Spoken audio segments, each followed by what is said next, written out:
Hey guys, welcome to the video, and today we have something very special. One of the most popular character in the comic book industry and made in India.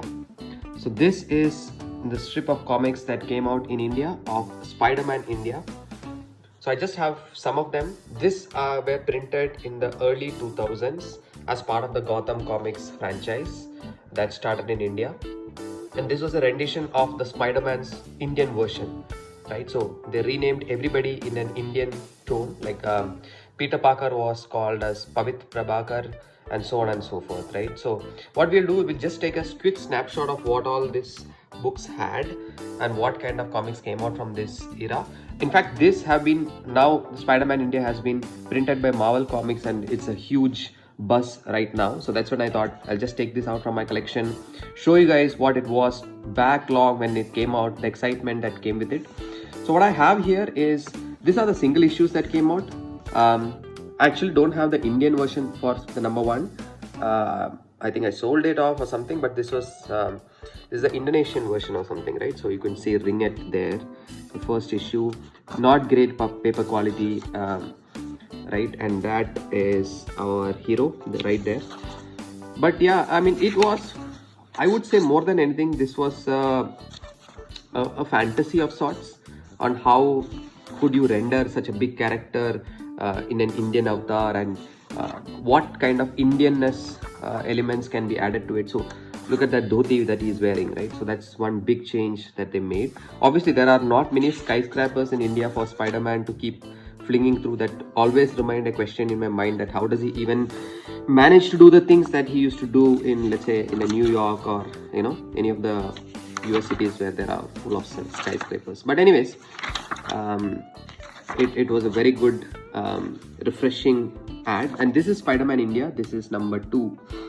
Of course you have Taj Mahal in the background. I think those added a lot of fun to it, right? You got the Indian monuments, you got some rishis and stuff like that. They try to add some Indian elements into it to make it more appealing. Although I don't know how much they succeeded, because this was a 4-part series. This is number 3, and that was it, right? Nothing came out after that. Everything died down for quite a long time. So we all thought nothing more, right? They tried, but they failed.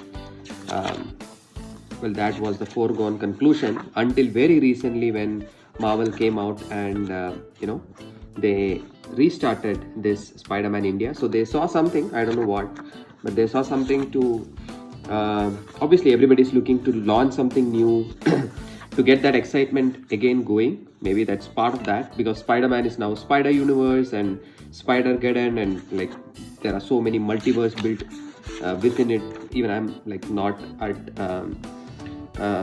an expert to comment more on that. So along with this edition came out. By the way, one thing is, it's signed by Jeevan J. Kang, one of the creators, and this edition was a limited collector's edition that came out. So what we'll do, I'll just open up and show the insides of this as well, because this is really nice. Of all the comics that I had, this is the one which stands out. So let's open it up. So this is the special collector's edition, opened up fully. It came with a big poster, and let's just get a look inside of it. Mind you, this is a very old comic, so a bit fragile, but yeah, the quality is much better. It's a glossy print. It's bigger than the single issues which I showed you earlier.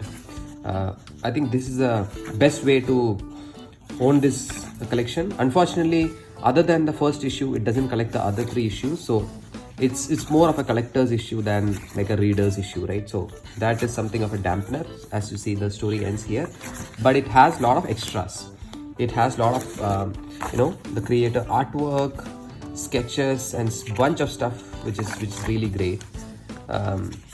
So that's why they call it a collector's edition, right? So most of those stuff are collected in the last few pages. Yeah, the art was great. I need to comment on that. The art was really stunning from Jeevan Kang. But yeah, unfortunately, this entire wave of Spider-Man India died down then, and it took us quite a long time for Marvel to get it back. And now Hopefully, this will become a franchise on its own in some time to come. But that's it from Comic Chemistry. I'll bring you more such special things in times to come. If you do like this channel, do subscribe and do give me comments if you're liking this content. Until next time, Godspeed.